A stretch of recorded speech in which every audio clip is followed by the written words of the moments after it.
All right, so Marley's an 11-year-old Shih Tzu cross who presented 3 days ago with an acute inability to stand.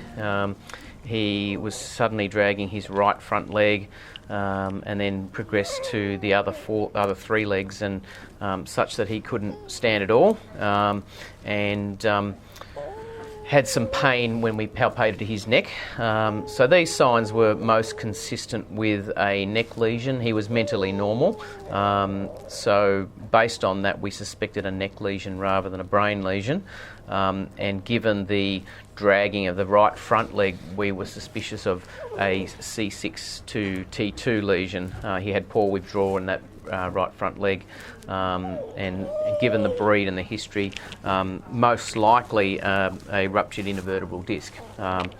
So given his neurologic status, we recommended further intervention, and we performed an MRI scan which will show the images, and surprisingly Marley had 2 intervertebral disc ruptures, one at C5, C6 and one at C6, C7. The C6, C7 disc seemed to be the worst, but there was quite a lot of compression at C5, C6 as well, and we made the decision to actually decompress both sites rather than just one. So Marley on Tuesday had 2 ventral slots, one at C6, C7 and one at C5, C6, and we removed quite a large amount of discs from both sites. And we were able to visualise the spinal cord quite nicely during surgery.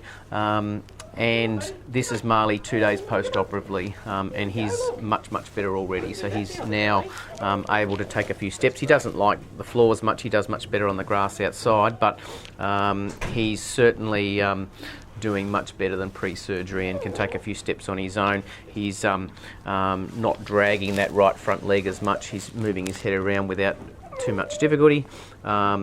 So his post-operative management now is going to be 6 weeks of strict rest to allow the surgery site to heal, and some physical therapy, and hopefully he'll get back to where he was a week ago before this episode started.